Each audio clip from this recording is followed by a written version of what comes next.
សួស្តីបងប្អូនទាំងអស់គ្នាតោះថ្ងៃនេះយើងមកសិក្សាអំពី vocabulary តាក់ទងជាមួយនឹង fruit part 1 អញ្ចឹងយើងនឹងសិក្សាអំពីពាក្យតាក់ទងជាមួយនឹងផ្លែឈើហើយវីដេអូនេះគឺជាវីដេអូទី1ឥឡូវមុននឹងយើងទៅសិក្សាអំពីពាក្យទាំងអស់នោះសូមបងប្អូនទាំងអស់គ្នាជួយ subscribe channel របស់ Teacher KH English Class ទាំងអស់គ្នាតោះឥឡូវពាក្យទី1គឺផ្លែប៉ោមភាសាអង់គ្លេសគឺ apple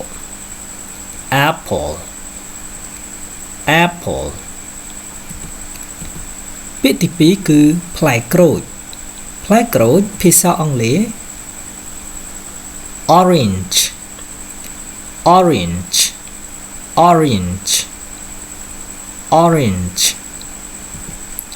ពាក្យទី3គឺក្រូចថ្លុងភាសាអង់គ្លេសគឺ pomelo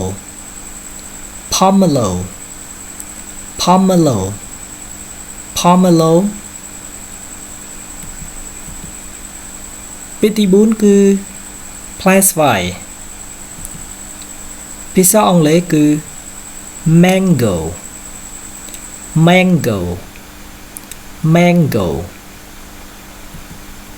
ពាក្យទី5គឺផ្លែខ្នុរដែលបងប្អូនទាំងអស់គ្នាតែងតែហៅផ្លែខ្នុរភាសាអង់គ្លេសគឺ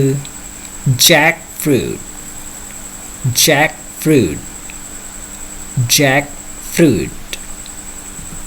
ពាក្យទី6គឺផ្លែចេកភាសាអង់គ្លេសគឺ banana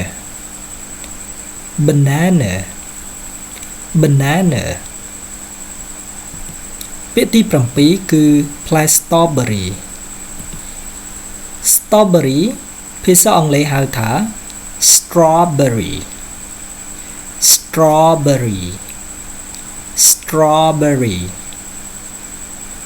ពាក្យទី8គឺផ្លែ blueberry ភាសាអង់គ្លេសហៅថា blueberry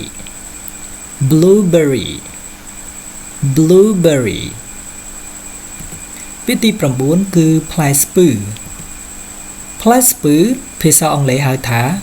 star fruit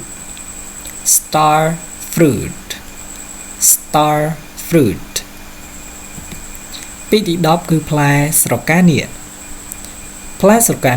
ភាសាអង់គ្លេសហៅថា dragon fruit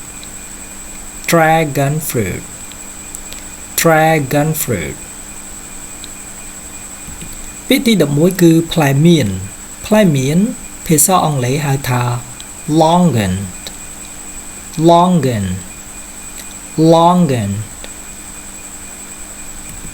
ពាក្យទី12គឺផ្លែសាវម៉ាវភាសាអង់គ្លេសហៅថា rambutan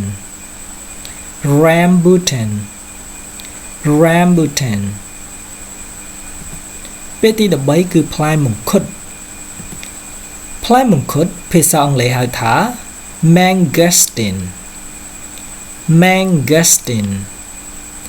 mangosteen ពាក្យទី14គឺផ្លែម្នាស់ភាសាអង់គ្លេសហៅថា pineapple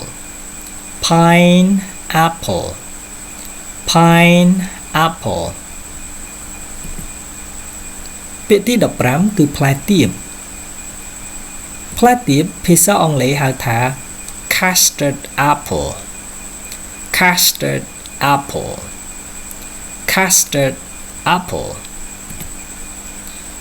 ពាក្យទី16គឺផ្លែខ្វិតភាសាអង់គ្លេសហៅថា wood apple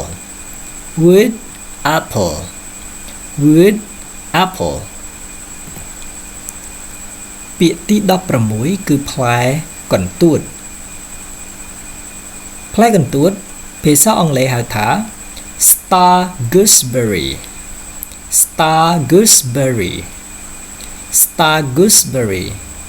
អញ្ចឹងយើងបញ្ចប់ត្រឹមពាក្យផ្លែកន្ទួត star gooseberry អរគុណអ្នកទាំងអស់គ្នាសម្រាប់ការតាមដានវីដេអូមួយនេះយើងនឹងជួបគ្នានៅវីដេអូវគ្គ 2 Goodbye see you next video